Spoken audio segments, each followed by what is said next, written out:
saatnya materi baru wawasan nyata Mandala oleh saya, Tri Rahayu Kusumawati, SPD.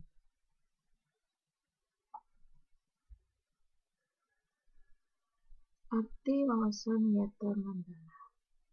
Dan itu kita harus tahu arti wawasan nyata Mandala, baru kita tahu apa itu artinya nyata Mandala. Wawasan adalah suatu pandangan atau sikap yang mendalam terhadap suatu hakikat. Nyata artinya pendidikan,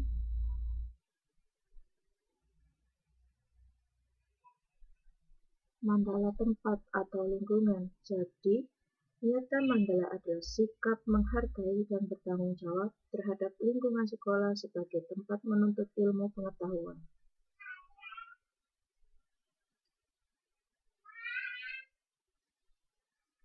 Selanjutnya kita akan mengetahui unsur-unsur nyata Mandala dan lingkungan pendidikan. Yang kedua, kepala sekolah mempunyai wewenang dan tanggung jawab penuh atas penyelenggaraan pendidikan dalam lingkungan sekolah.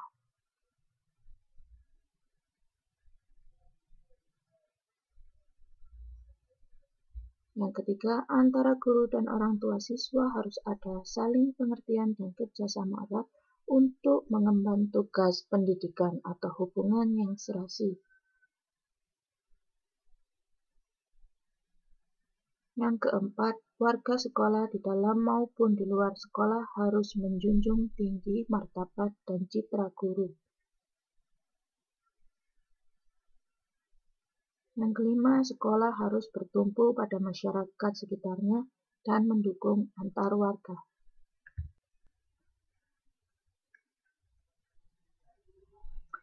Sekolah dan fungsinya. Sekolah merupakan lembaga pendidikan formal, tempat berlangsungnya proses belajar mengajar untuk membina dan mengembangkan ilmu pengetahuan dan teknologi, pandangan hidup atau kepribadian, hubungan antara manusia dengan lingkungan atau manusia dengan Tuhannya, dan kemampuan berkarya.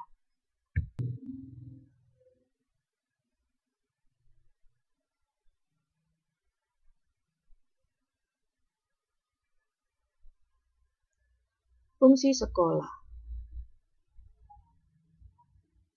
Fungsi sekolah adalah sebagai tempat masyarakat belajar, karena memiliki aturan atau tata tertib kehidupan yang mengatur hubungan antara guru pengelola pendidikan siswa dalam PBM untuk mencapai tujuan pendidikan yang telah ditetapkan dalam suasana yang dinamis. Ciri-ciri sekolah sebagai masyarakat belajar adalah adanya guru dan siswa, timbulnya proses belajar mengajar yang tertib, tercapainya masyarakat yang sadar, mau belajar dan bekerja keras, dan ketiga, terbentuknya manusia Indonesia seutuhnya.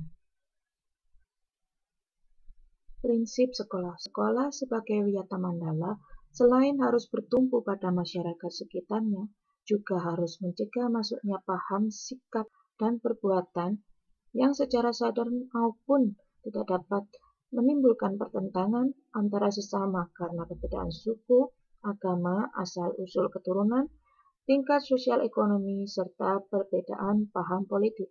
Sekolah tidak boleh hidup menyendiri, melepaskan diri dari tantangan sosial budaya dalam masyarakat tempat itu berada. Sekolah juga menjadi suri tauladan bagi kehidupan masyarakat sekitarnya, serta mampu mencegah masuknya sikap dan perbuatan yang akan menimbulkan pertentangan. Oleh karena itu, sekolah harus memiliki prinsip, yaitu sekolah sebagai wadah atau lembaga yang memberikan bekal hidup. Artinya, dalam hal ini sekolah seharusnya bukan hanya sekedar lembaga yang mencetak para intelektual muda, namun lebih dari itu, sekolah harus menjadi rumah kedua yang memberikan pelayanan dan pengalaman tentang hidup, mulai dari berorganisasi, bermasyarakat, pendidikan lingkungan hidup, atau bahkan pengalaman hidup yang sesungguhnya. Sekolah sebagai institusi tempat peserta didik belajar di bawah bimbingan pendidik. Bimbingan lebih dari sekedar pengajaran. Dalam bimbingan, peran pendidik berubah dari seorang pendidik menjadi seorang orang tua, bahkan menjadi seorang kakak. Sekolah sebagai lembaga dengan pelayanan yang adil dan merata bagi stakeholder-nya.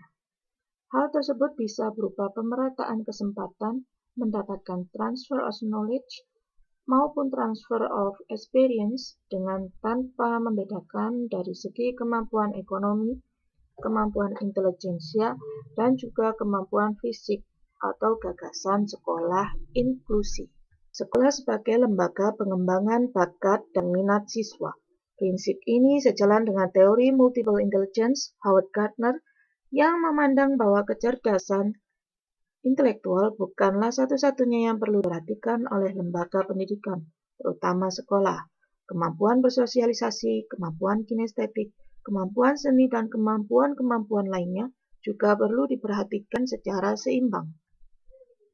5. Sekolah sebagai lembaga pembinaan potensi di luar intelijensi. Peningkatan kemampuan intelektual, emosional, maupun kemampuan-kemampuan lainnya mendapat perhatian yang seimbang.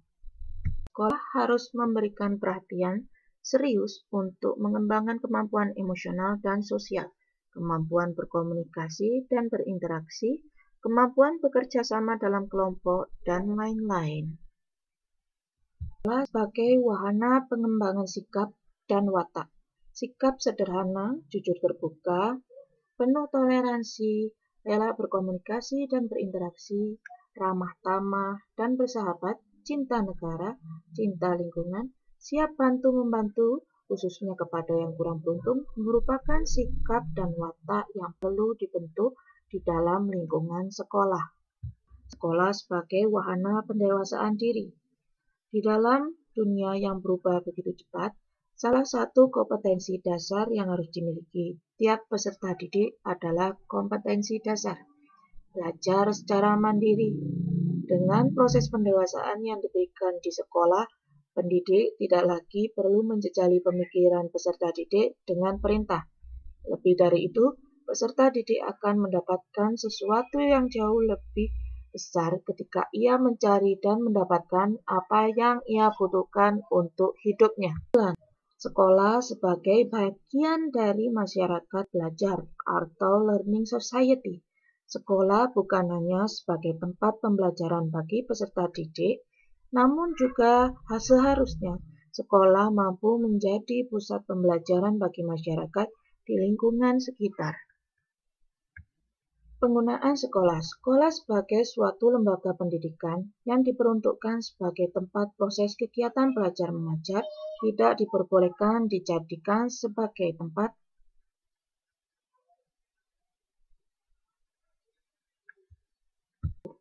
sebagai ajang promosi atau penjualan produk-produk perniagaan yang tidak berhubungan dengan pendidikan. 2. Sekolah merupakan lingkungan bebas rokok bagi semua pihak. 3. Penyebaran aliran sesat atau penyebar luasan aliran agama tertentu yang bertentangan dengan undang-undang. 4. Propaganda politik atau kampanye.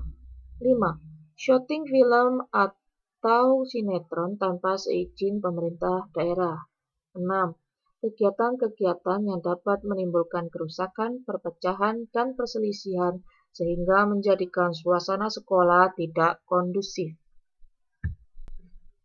Penataan Wiyata Mandala dalam upaya ketahanan sekolah.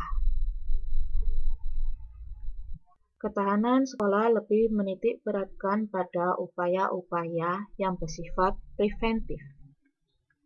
Untuk menjadikan sekolah sesuai dengan tujuan dan fungsinya, perlu dilakukan penataan Wiyata Mandala di sekolah melalui langkah-langkah meningkatkan koordinasi dan konsolidasi sesama warga sekolah untuk dapat mencegah sedini mungkin adanya kegiatan dan tindakan yang dapat mengganggu proses belajar mengajar. Yang kedua, melaksanakan tata tertib sekolah secara konsisten dan berkelanjutan. Yang ketiga, melakukan koordinasi dengan komite sekolah dan pihak keamanan setempat untuk terselenggaranya ketahanan sekolah. Yang keempat, mengadakan penyuluhan bagi orang tua dan siswa yang bermasalah.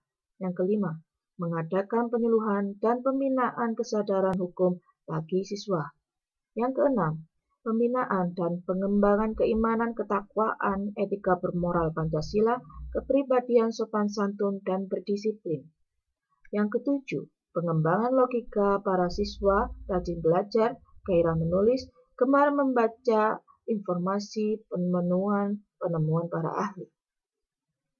Sertakan siswa dalam kegiatan ekstrakurikuler dan pengembangan diri. Yang kesembilan, mengadakan karya wisata dalam rangka pengembangan iptek. Tugas, wewenang, dan tanggung jawab kepala sekolah dalam hal pelaksanaan Wiyata Mandala. Kepala sekolah sebagai pimpinan utama bertugas dan bertanggung jawab memimpin penyelenggaraan belajar mengajar, serta membina pendidik dan tenaga kependidikan, serta membina hubungan kerjasama dan peran serta masyarakat. Kepala sekolah dalam melaksanakan penataan Wiyata Mandala di sekolah dengan melakukan kegiatan-kegiatan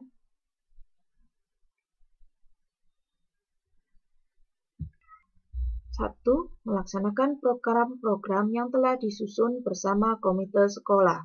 2. Menyelenggarakan musyawarah sekolah yang melibatkan pendidik, OSIS, komite sekolah, tokoh masyarakat, serta pihak keamanan setempat. Yang ketiga, menertibkan lingkungan sekolah, baik yang berbentuk perangkat keras, sarana prasarana, dan perangkat lunak, peraturan-peraturan, tata tertib, tata upacara, dan lain-lain. Yang keempat, mengadakan pertemuan baik rutin maupun insidentil yang bersifat intern sekolah, yaitu kepala sekolah, pendidik, orang tua siswa, dan siswa. Yang kelima, menyelenggarakan kegiatan yang dapat menunjang ketahanan sekolah, seperti PKS, pramuka, PMR, paskibraka, kesenian, dan sebagainya. Dalam pelaksanaan Wiyata Mandala. Dalam rangka pelaksanaan Wiyata Mandala, perlu upaya penanggulangan secara dini setiap permasalahan yang timbul sehingga dapat menghilangkan dampak negatifnya, yaitu dilaksanakan secara terpadu, bertahap, dan berlanjut sebagai berikut. Yang pertama, tahap preventif. Upaya untuk meniadakan peluang-peluang yang dapat memungkinkan terjadinya kasus-kasus negatif di sekolah melalui antara lain 1. Memelihara sekolah dan lingkungan sekolah, serta menciptakan kebersihan dan ketertiban agar siswa merasa nyaman dan menyenangkan dan tidak ada tempat tertentu yang dijadikan siswa untuk hal-hal negatif. Yang kedua, menciptakan suasana yang harmonis antara pihak pendidik, staf, dan siswa, serta penduduk di sekitar sekolah. Yang ketiga, membentuk jaring-jaring pengawasan atau kontrol dan razia terhadap kegiatan siswa di lingkungan sekolah. Yang keempat, menghilangkan bentuk-bentuk perpeloncoan pada saat MOS atau MPLS. Yang kelima, meminimalisir keterlibatan kelompok maupun perorangan dalam kegiatan sekolah. Yang keenam, mengisi jam-jam kosong dengan pelajaran atau kegiatan ekstra lainnya. Yang ketujuh, meningkatkan kegiatan ekstrakurikuler pada masa awal atau akhir semester dan masa liburan sekolah. Yang kedelapan, peningkatan keamanan dan ketertiban khususnya pada saat berangkat atau usai sekolah. Tahap represif. Represif adalah upaya untuk menindak siswa yang telah melanggar peraturan-peraturan dan tata tertib sekolah. Upaya represif seperti 1. Mendamaikan pihak yang terlibat perselisihan, berikut orang tua atau pendidik pembinanya. Yang kedua, membatasi areal tempat terjadinya aksi. Yang ketiga, menetralisir isu-isu yang berkembang dan mencegah timbulnya isu-isu baru.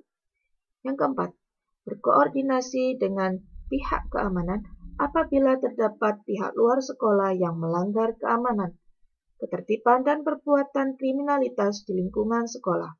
Yang kelima, mengungkap lebih lanjut keterlibatan pihak luar sekolah atas kasus yang timbul dan menyelesaikan secara hukum. Yang keenam, mengikut sertakan para ahli untuk mengadakan bimbingan dan penyuluhan. Yang ketujuh, memberikan sanksi sesuai tata tertib yang berlaku. Baiklah, wawasan Wiyata Mandala sudah selesai. Terima kasih. Sampai jumpa. Wassalamualaikum warahmatullahi wabarakatuh.